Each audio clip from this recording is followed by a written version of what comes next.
Mesdames et messieurs, bonjour, bienvenue en ce deuxième jour du InCyber Forum sur la première présentation de ce Tech Lab. J'accueille sur la scène Romain Marcoux, bonjour. Bonjour. Vous êtes expert indépendant en cybersécurité et vous allez nous donner une conférence afin de nous expliquer comment bloquer gratuitement les requêtes malveillantes de vos serveurs web. Je vous rappelle que la conférence dure 30 minutes, à l'issue desquelles nous aurons peut-être quelques questions-réponses. Je vous souhaite à tous bonne conférence et je vous dis à tout à l'heure. Bonjour à tous. Donc aujourd'hui, je vais vous présenter comment bloquer les requêtes malveillantes sur vos serveurs web. D'abord, je vais commencer par me présenter. Donc, je suis Romain Marcoux, je suis expert indépendant en cybersécurité.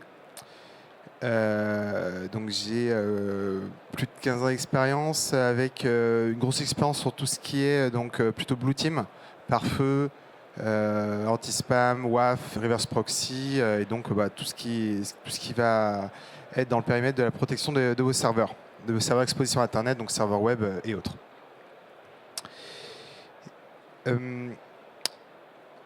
Juste pour information, donc cette présentation, vous n'avez pas forcément besoin de prendre de notes. Elle est déjà en ligne sur le lien qui est indiqué. Et il y a également la présentation que j'ai donnée hier matin, qui est sensiblement la même, mais plus orientée pare-feu, donc protection globale du SI. Là, ce matin, on va s'orienter plus sur la protection au niveau serveur exposé sur Internet. Alors, petite question, est-ce que donc parmi vous, j'imagine que vous êtes nombreux à exposer des serveurs sur Internet. Alors, on va se concentrer sur les serveurs web. Est-ce que vous avez déjà regardé un peu les logs de vos serveurs qui sont exposés sur Internet sans filtrage? Si vous ne l'avez pas fait, alors petit exemple, alors c'est écrit en petit, mais en gros, on va avoir plein de bots qui vont faire des requêtes au hasard, en mode pêche au chalut. Pour essayer de trouver des vulnérabilités, des pages. Donc en fait, il y a beaucoup de requêtes sur des chemins WordPress. Ils vont chercher des W-admin, des WP-admin, des /admin, etc. Des mires d'authentification de WordPress, de Drupal, mais aussi de portail VPN en tout genre. Et donc du coup, si on prend, j'ai pris juste, donc ça c'est mon site web, c'est les logs de mon site web public, ma vitrine publique qui est hébergée chez OVH, et j'ai pris juste les IP publics qu'il y a dans cette liste. Donc j'ai pris, il y a 8 IP publics, et j'ai regardé ces 8 IP publics donc sur le site de référence où je vérifie la réputation d'une IP, abuseipdb.com. Et en fait, on se rend compte qu'elles sont toutes en rouge écarlate. Donc elles sont reconnues par plein d'autres membres de la communauté AbuseIPDB comme réalisant. Alors, donc là, j'ai pas mis en dessous des captures d'écran. Là, si vous allez dessus, il y a toute la communauté qui dit ce qui se passe. Donc, soit ils font du scan de port, soit ils font des requêtes pour rechercher des vulnérabilités. Donc, voir les deux. Voire du brute force aussi, il y a beaucoup de brute force donc sur des mires d'authentification web ou sur du SSH. Alors, je vais vous montrer quelques statistiques, parce que ce que je vais vous présenter après, ma liste que je vais vous présenter après, ça me permet de faire des statistiques que je mets à jour tous les jours. Si on regarde un peu les statistiques des pays, donc on se rend compte qu'il y a beaucoup d'IP chinoises, mais après c'est les États-Unis, Taïwan, Inde, etc. Alors c'est étroitement lié au nombre global d'IPv4 qui est assigné à chaque pays. Forcément, en Chine, aux États-Unis, ils ont énormément d'IPv4, comme c'est des pays très peuplés. Donc forcément, au ratio, il y a beaucoup d'IP publiques malveillantes. Et si on regarde par AS, par nom d'AS, donc là on va retrouver forcément en première position les opérateurs chinois, China-net, China Unicom, etc. Mais par exemple, en quatrième position, ça je le vois depuis plus de 2 ans, on a Digital Ocean. Digital Ocean, c'est un hébergeur assez connu dans le monde du développement web aux États-Unis. Et ils ont une très très très mauvaise réputation. Il y a énormément de... Ils assainissent pas du tout les contenus qu'ils hébergent. Il y a énormément de leur IP public qui sert pour du trafic malveillant, pour du scan, etc. Toutes ces statistiques, vous le verrez, vous pouvez les consulter sur mon GitHub, elles sont mises à jour tous les jours. Je vais en parler juste après. Alors, qui c'est qui utilise ces adresses IP malveillantes? On a 3 cas de figure. D'abord, on a l'attaquant qui va utiliser ses propres IP. En effet, comme quand ils sont dans certains pays comme la Russie, comme la Chine, etc., ils ne sont pas trop embêtés. Donc des fois, ils vont carrément faire des scans depuis chez eux. Mais le cas qui arrive le plus souvent, c'est que les attaquants, ils ont compromis un serveur légitime pour pouvoir faire ces méfaits. Ils vont compromettre un serveur web, un serveur VPN, un Synology, etc., un routeur exposé sur Internet qui a des vulnérabilités. Ils vont le compromettre, ils vont l'utiliser pour faire leurs méfaits par rebond et utiliser ces adresses IP qui ont des bonnes réputations, qui sont en France ou dans d'autres pays. Et le troisième cas, qui arrive aussi, c'est des services légitimes qui scannent, scrollent Internet. Donc forcément, on va retrouver Googlebot, Bingbot et aussi des serveurs qui permettent qui scannent en permanence Internet pour savoir quels ports sont ouverts. Donc les plus connus, c'est Shodan et Sensis. Alors, je vais faire un petit schéma parce qu'avec un petit schéma, on comprend toujours mieux. Donc là, on a votre système d'information avec vos serveurs. Donc ça peut être chez vous, ça peut être hébergé quelque part. Donc vous avez un pare-feu qui expose ça sur Internet. Donc si c'est un serveur web qui est directement sur Internet, c'est via votre IP table sur votre Linux. Et on va voir donc vos utilisateurs, vos visiteurs, etc. Tout le trafic légitime qui accède au serveur. Et on va aussi avoir les attaquants qui vont requêter ou essayer de trouver des vulnérabilités, voire exploiter des vulnérabilités sur vos serveurs. Donc, qu'est-ce qu'elles font ces adresses IP malveillantes? Vous vous en doutez, puis j'en ai déjà un peu parlé. Donc, elles font du scan de ports. Elles vont essayer de repérer les ports ouverts parmi les ports les plus utilisés sur Internet. 443, 4443, 8443, le port SSH 22, port 80, etc. etc. Elles vont faire du crawling, donc pour que ce soit Bingbot ou Googlebot de manière légitime, ou des serveurs qui veulent scraper votre site web parce qu'il a un contenu intéressant. Ils vont faire du brute force sur des mirrors d'authentification, sur des mirrors SSH. Et ils vont rechercher des vulnérabilités, c'est ce que je vous ai montré dans la première slide, où ils essaient de trouver des pages qui pourraient compromettre, qui ont des vulnérabilités. Donc à partir de ce constat-là, donc je fais un peu la genèse de mon projet. Déjà, est-ce que dans la salle, il y en a qui connaissent mon confrère belge, Laurent Mine? Levez la main. Ah, voilà, il y en a plus qu'hier, ça fait plaisir. Alors Laurent Mine, c'est un confrère, je l'ai croisé hier, on se connaît bien. Donc depuis début 2023, il maintient une liste d'IP malveillante sur GitHub. Et vers septembre 2023, donc moi je l'avais vu passer, je savais qu'il j'avais plusieurs utilisateurs qui l'utilisaient notamment sur leur pare-feu pour bloquer les requêtes malveillantes en entrée. Et j'ai 2 clients qui simultanément m'ont dit ah ouais, la liste de Laurent Mine, elle a dépassé les 131 000 IP. 131 000 IP et en fait c'était des clients à moi, donc ils avaient beaucoup de pare-feu Fortinet et en fait sur les pare-feu Fortinet, pour pouvoir prendre en compte toutes ces IP publiques, il faut utiliser plusieurs fichiers qui ont maximum 131 000 IP. Donc ils m'ont dit Romain, est-ce que tu peux pas splitter le fichier de Laurent? Donc j'ai demandé à Laurent, il m'a dit il n'y a pas de problème, tu fais ce que tu veux, c'est public. Et donc moi j'ai fait mon propre repo GitHub avec la liste de Laurent Mine splittée en fichier de 131 000 IP. Et puis après je me suis dit en fait Laurent il fait son travail de CTI de son côté, mais il y a plein d'autres ressources d'IP malveillantes. Et je me suis dit il y a peut-être un truc à faire. Donc déjà je regardais si quelqu'un l'avait déjà fait sur Internet, j'ai cherché sur GitHub partout, et personne semblait avoir fait. Il y en a un qui l'avait fait, mais plus ou moins. Et je me suis dit, bon, il y a peut-être un truc à faire. Donc moi, je connaissais plein de listes d'IP malveillantes, en plus de celles de Laurent Mine, et j'ai commencé à les agréger. Mais j'ai pas fait que ça.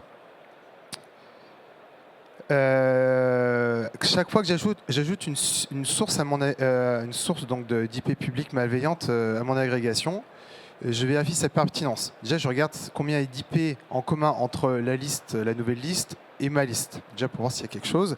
Et dans les IP qui ne sont pas en commun, Je vais vérifier si effectivement c'est bien des IP malveillantes sur AbuseIPDB et sur d'autres sites. Ensuite, ce que je fais, c'est que je les classe des plus malveillantes aux moins malveillantes. Donc là, actuellement, j'ai à peu près une quinzaine de sources d'IP malveillantes. Et en fait, plus une IP elle est dans un nombre de sources important, plus elle va être en haut. Donc ce que vous voyez là, donc ça c'est le tri d'hier matin. Donc là, vous avez 15 IP qui sont dans 11 sources sur une quinzaine, 136 dans 10 sources, 488 dans 9 sources, etc. etc. et jusqu'à 400 000 dans une source. Donc en fait, les plus malveillantes sont au début du premier segment de fichier de ma liste, et après, c'est décroissant. Et là, si vous faites un peu une addition rapide, vous vous rendez compte qu'il y a presque 600 000 IP, ce qui est énorme, et ce qui fait que, par la force des choses, mon agrégation est assez pertinente. Ce que je fais également, et ce que font pas quasiment aucune de mes sources d'IP malveillantes, c'est que je supprime les faux positifs. Je whitelist, donc je vérifie en permanence, je supprime toutes les IP de Googlebot, de Bingbot, des serveurs CDN, parce que les serveurs CDN, ils protègent plein de sites, donc c'est pas parce qu'il y a une IP qui est ressortie malveillante, alors qu'elle protège des milliers de sites qu'elle est malveillante. Souvent aussi, dans les réseaux communautaires de Honeypot, il y a des IP qui remontent malveillantes parce qu'en fait, elles sont beaucoup accédées par les users, alors que c'est du trafic pertinent. Donc les serveurs CDN et tout ce qui est aussi serveur d'hébergement mutualisé. Par exemple, OVH, ils maintiennent à jour une page qui renseigne toutes les IP de leur serveur web mutualisé.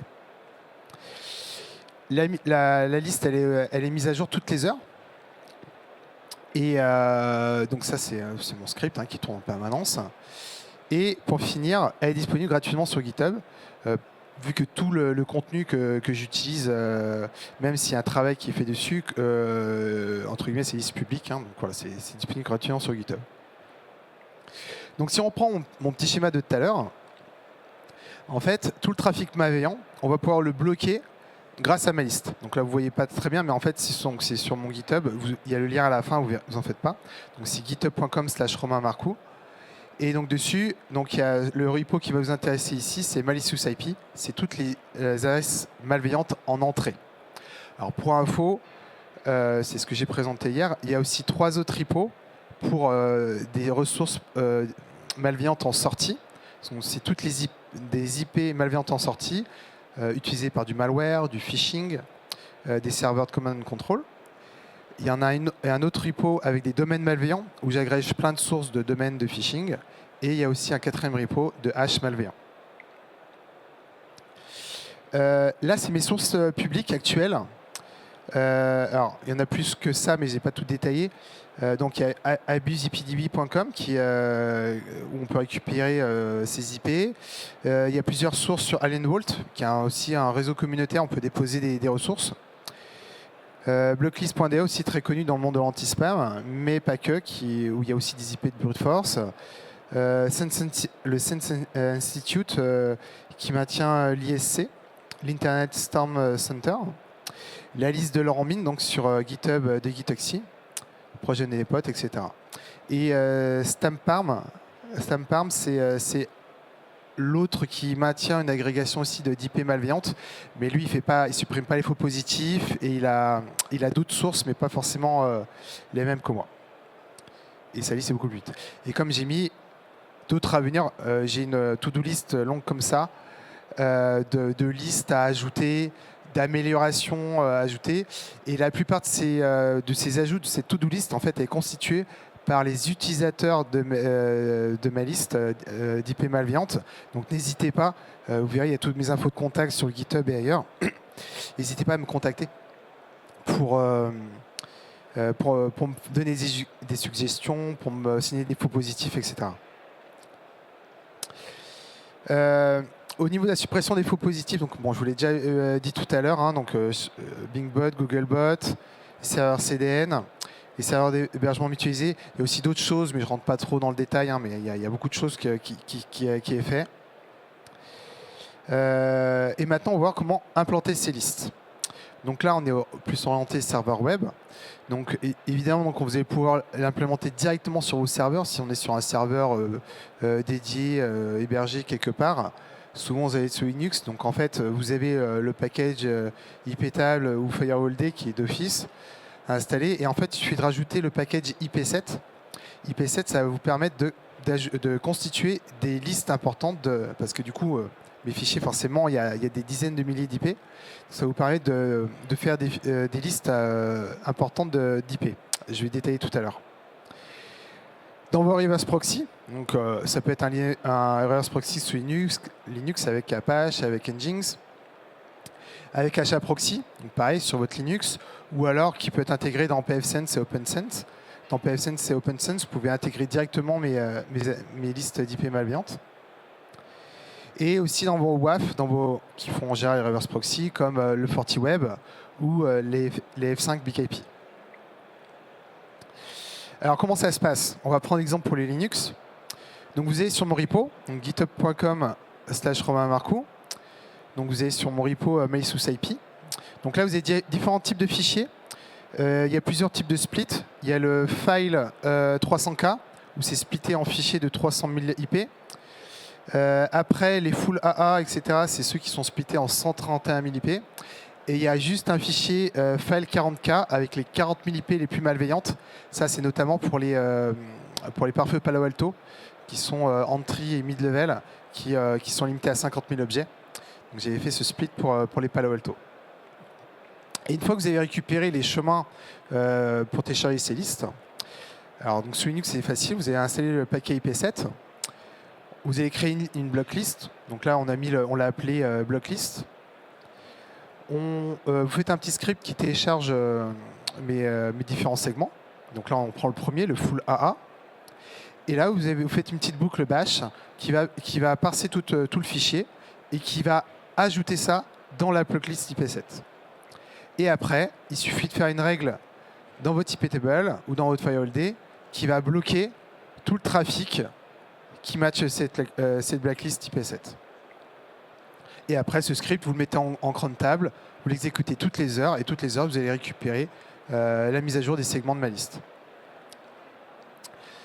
Après, sur HAProxy, donc là, c'est pareil, on va pouvoir l'implémenter sur pfSense, OpenSense, ou directement sur votre Linux, mais ça, c'est le coup d'avant, la slide d'avant. Alors, hier soir, j'ai un utilisateur qui m'a indiqué qu'en fait, dans la version présente de pfSense, il faut utiliser une API Linux enfin un repo GitHub qui permettait de mettre une API sur pfSense qui n'est pas native et de pouvoir ajouter ça.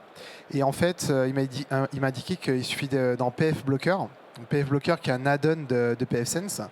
En fait, directement, on peut ajouter des listes. Il m'a montré, ça fonctionne très bien. Donc en fait, il suffit d'utiliser pfBlocker.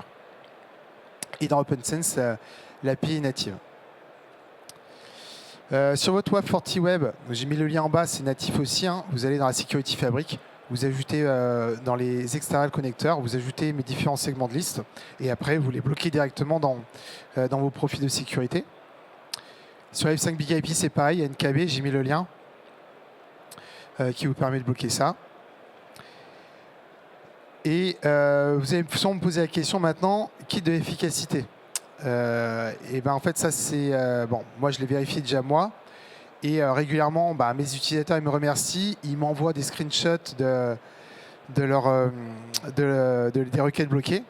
Là les screenshots que je vais vous montrer, on n'est pas sur un serveur web, on est plus sur un pare-feu FortiGate parce que c'est un peu plus lisible. Donc je vous explique rapidement. Sur les pare-feux FortiGate, il y a ce qu'on appelle des ISDB, Internet Service Database. Et il y en a un très important, c'est le Malicious Server. Donc en fait, là on a une matrice de filtrage par feu. Donc en haut, on bloque toutes les IP référencées par Fortinet Malicious Server. Donc là on voit qu'il y a déjà 2,4 millions de hits bloqués. Après, on bloque d'autres ISDB, phishing, botnet et les scanners comme Sun6, Shodan. Et après seulement, on a mis les segments de ma liste. Donc là, il y a les 4 premiers segments. 4 fois 131 000 IP. Et là, on voit que, en fait, donc ça, c'est sur les stats, c'est sur 15 jours. Là, on voit que j'ai bloqué 1,1 million d'IP sur le premier segment et 1,8 million d'IP sur le deuxième segment. Ce qui montre que même en passant après les protections FortiGuard, je bloque encore plus d'IP sur l'espace de 15 jours. Bon, là, on est sur un client à moi qui a tout un /24 exposé sur Internet, avec beaucoup de services exposés sur Internet. Entre guillemets, il est bien connu des attaquants. Il est scanné régulièrement. Mais voilà, ça donne un peu un ordre d'idée des requêtes qui peuvent être bloquées. Et ça, en fait, au-delà du fait que ça bloque des requêtes, évidemment, ça permet, entre guillemets, de réduire la voilure. C'est-à-dire que déjà, vous disparaissez de Sensis, de Shodan, qui sont utilisés par les attaquants. Et vous disparaissez aussi des attaquants qui font du scan, qui font du surfacing. Ils cherchent des cibles, ils vont scanner les ports 443, 22, etc. Et en fait, quand ils vont vous scanner, ils auront un timeout. Donc en fait, vous allez sortir de leur spectre. Et en fait, c'est ce que je dis souvent à mes clients, vous allez passer sous le radar. Et ce qui fait, évidemment, comme toute protection, c'est pas infaillible, mais c'est ce qui va faire que en fait, ça réduit énormément la probabilité que l'attaquant il comprenne que en fait, il a été blacklisté et qu'il vous repère. Là, je vous donne juste à la fin, pour finir, des petits tips pour vérifier qu'une IP est effectivement bien malveillante.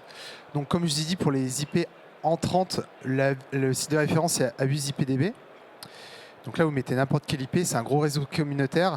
Et pourquoi je trouve que c'est le meilleur site, c'est parce que juste en dessous de cette partie de la page, vous avez il y a toutes les requêtes qui sont indiquées comme bloquées par les utilisateurs. Donc vous savez si c'est une IP qui fait du crawling, qui fait du brute force, qui fait du scan, qui recherche des vulnérabilités, etc. Si jamais vous utilisez aussi les autres repos de mon GitHub, où je bloque par exemple les IP, où j'ai référencé les IP malveillantes en sortie, la référence, ça reste VirusTotal. Vous mettez une IP, et là, par exemple, sur une IP de mon agrégation, donc c'est malicious outgoing IP. Et ben, j'ai pris une IP du début. Donc là, vous voyez qu'il y a tout un tas de participants à VirusTotal qui l'ont référencée comme malveillante. Et pour vérifier la réputation d'un domaine, pareil, VirusTotal, ça reste la référence avec tout un tas de... Là j'ai pris par exemple le my-relais-colis.com, un des nombreux domaines de phishing qu'on reçoit par SMS pour tenter de vous voler vos coordonnées bancaires. Et donc ça reste aussi la référence. Donc, parce que, comme je vous ai dit tout à l'heure, j'ai aussi une agrégation de domaines malveillants où il y a notamment, par exemple, les domaines repérés comme phishing sur la liste de l'Université de Toulouse, que vous connaissez aussi sûrement également, et de tout un tas d'autres sources. Mais ça, vous pourrez voir en détail sur l'autre présentation, qui est donc sur le lien que je vous ai indiqué, secure.fr/FIC 2025.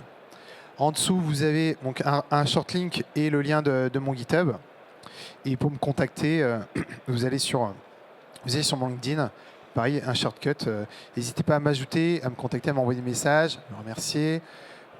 Et surtout m'envoyer vos messages qui pourraient signaler des faux positifs, des axes d'amélioration, des sources que je n'aurais pas repérées, mais que vous connaissez, que vous utilisez, etc. Voilà, il ne faut pas hésiter. Cette agrégation, elle fonctionne bien. J'ai des milliers d'utilisateurs dans le monde. Et si elle s'améliore, c'est grâce à mes utilisateurs qui me font des retours. Merci Romain, on peut vous applaudir. Merci également à tous présents dans le public, vous êtes nombreux. Nous avons une dizaine de minutes pour pratiquer la séance de questions-réponses. Si vous avez une question, levez la main, n'hésitez pas, je viendrai vous porter la parole. Oui, au fond.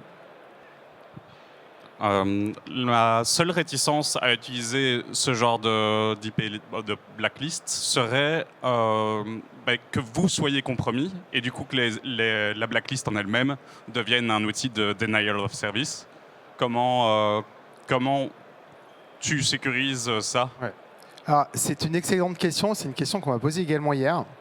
Alors, en fait, je ne suis pas rentré dans le détail, mais effectivement, donc, il y a tout un tas de services légitimes que je whitelist. Alors, si on rentre dans le détail, donc du coup, comme j'ai dit tout à l'heure, Bingbot, Googlebot, donc toutes les IP des serveurs DNS, Akamai, Cloudflare, Fastly et compagnie, les serveurs d'hébergement mutualisé qui sont légitimes, tout ce qui est les IP de tout Meta, Facebook Meta, Il y a également tout ce qui est IP local, parce que des fois, dans mes sources, il y a des IP locales qui remontent, des 10, des 172 quelque chose.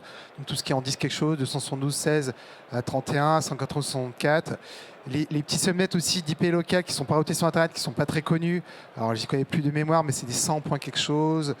Il y a 130 et quelque chose aussi. Il y a du 192.2. Des trucs, tout ça, je le whitelist. C'est référencé dans des RFC. Tout ce qui est au-dessus, alors de mémoire 223, 224, c'est plus routé sur Internet, c'est du multicast, etc. Donc pareil, ça je supprime. Je vérifie aussi que les IP sont bien des IP au niveau regex, des IPv4. Les IPv6, c'est dans la to-do list, ma longue to-do list. Des IPv4, donc je vérifie que c'est bien des IP qui vont de 1, que chaque octet vont de 1 à 250, enfin 255, avec des points entre les deux. J'ai un regex qui fait toute une ligne d'écran. Voilà, de toute façon, entre guillemets, j'ai bien réfléchi à la chose. J'ai des utilisateurs qui m'ont remonté des faux positifs parfois, qui n'ont pas généré de gros soucis, mais qui m'ont permis d'améliorer cet algo et de faire les vérifications que je viens de vous expliquer. Et j'ai pas que des petits utilisateurs de petits sites web, hein. J'ai des grosses entités, des collectivités territoriales en France, au Québec, en Belgique et dans le monde entier, hein, et des anglophones. Je vais pas le citer, j'ai un très gros groupe hospitalier français qui l'utilise avec des milliers d'utilisateurs. Donc voilà, j'ai quand même pas mal de retours qui font que normalement, tous les cas de faux positifs, il y en aura peut-être des nouveaux à la marge, mais globalement, c'est bien whitelisté. Est-ce qu'il y a d'autres questions? Bonjour, déjà, je vous remercie par rapport à la présentation. J'ai une question, si notre adresse IP il est listé en fait sur votre liste, on vous envoie un petit SMS ou un petit LinkedIn pour vous dire voilà, whitelisté. Mais la question, est-ce que vous contactez aussi votre source? Tout à fait. Alors c'est une excellente remarque. Ça m'est arrivé quelques fois. Par exemple, une société française qui faisait... Alors, moi, d'apparence, j'ai l'impression qu'il faisait du crawling. En fait, c'était une société qui faisait du SEO, donc du référencement. Et en fait, ils scrollaient leurs clients.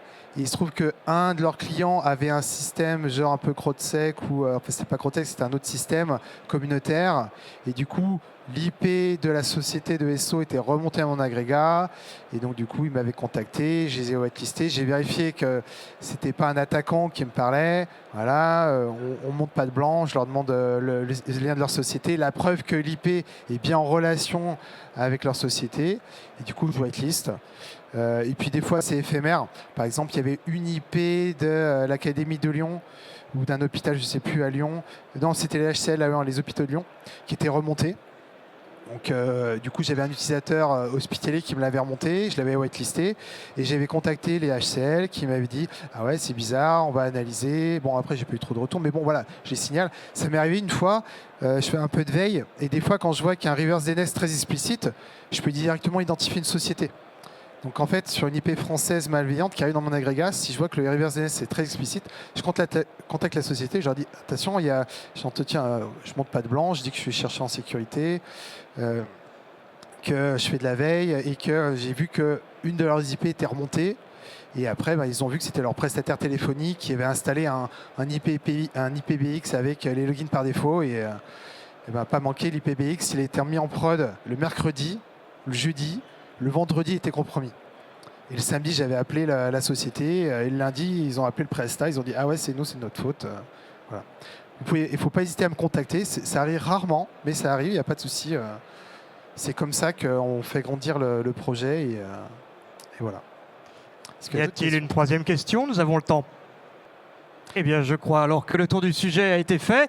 Merci encore, Romain, pour votre conférence. Merci, cher public, de votre présence nombreuse. Si jamais vous avez besoin, bien sûr, de poursuivre les échanges, n'hésitez pas à venir à la rencontre de notre intervenant. On se retrouve à la sortie du Tech Lab.